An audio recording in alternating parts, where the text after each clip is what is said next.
Shalom, salam sejahtera Bapak Ibu Saudara kekasih Tuhan dimanapun Anda berada. Kembali lagi bersama dengan saya dalam program Bina Iman. Pada hari ini saya berikan judul Teguran yang Mendidik. Tertulis di dalam Titus pasal 1 ayat 13 mengatakan, kesaksian itu benar, karena itu tegurlah mereka dengan tegas supaya mereka menjadi sehat dalam iman. Bapak Ibu Saudara, di dalam Titus 1 ayat 13 Paulus mengingatkan kita tentang pentingnya teguran yang tegas namun penuh kasih. Kesaksian yang benar harus diterima dengan hati yang terbuka. Supaya apa? Supaya kita, bagian-bagian dalam hidup kita terus dikoreksi, diperbaiki, sehingga iman kita semakin bertumbuh dan kuat. Makanya penting yang namanya nasihat. Ketika tidak ada nasihat, maka liarlah kehidupan kita. Ketika seseorang tergelincir dalam kesalahan dan hidup dalam kebiasaan yang buruk, yang salah, sebuah teguran yang tegas bertujuan bukan untuk menghukum kita, tetapi mendidik kita ke arah yang benar, yang mendatangkan kesembuhan dan pemulihan.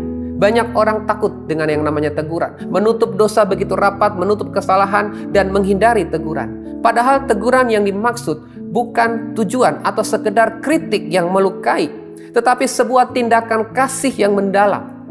Ketika seseorang melakukan kesalahan, ada yang namanya skorsing, ada yang namanya disabatkan dalam pelayanan. Sekali lagi, itu bukan tujuan melukai, tetapi sebagai tindakan kasih yang mendalam. Ibarat gini saudara, seperti seorang dokter dengan hati-hati mengobati luka yang menyembuhkan. Demikian juga dengan teguran. Ibaratnya kita sedang diperiksa, dikoreksi. Sebagai seorang dokter yang memeriksa kesehatan pasien. Tujuannya apa? Supaya kita kembali ke jalan yang benar, yaitu jalan iman yang sehat. Dan teguran tentunya harus dilakukan dengan kebijaksanaan dan kasih, karena tujuan utama orang ditegur agar menjadi sehat di dalam iman mereka. Itu yang disampaikan oleh Rasul Paulus kepada jemaat di Titus, ya. Jangan pernah takut memberikan teguran yang akan meneguhkan iman kita kepada Kristus. Dan pada akhirnya ketika seseorang ditegur, imannya kembali dikuatkan dan dia mengalami pemulihan di dalam Tuhan. Dan teguran yang diberikan akan mengarahkan perhatiannya kepada pertumbuhan dan kesembuhan rohani saudara. Apakah kita berani memberikan teguran dengan kasih ketika melihat saudara-saudara kita yang tergelincir? Ketika kita membiarkan mereka, berarti kita sedang tidak mengasihi mereka. Makanya lebih baik teguran yang nyata-nyata daripada kasih yang tersembunyi. Dan apakah kita juga terbuka di posisi kita salah, terbuka untuk menerima teguran yang mendatangkan kesembuhan di dalam iman kita?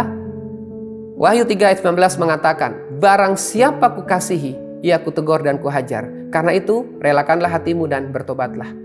Bagaimana Yesus Kristus sudah mengajarkan dalam kitab Wahyu, kalau dia mengasihi kita, dia menegur dan menghajar kita, supaya mengembalikan kita ke jalan yang benar, yang terus memuliakan nama Tuhan. Sekian firman Tuhan. Tuhan Yesus memberkati. Shalom.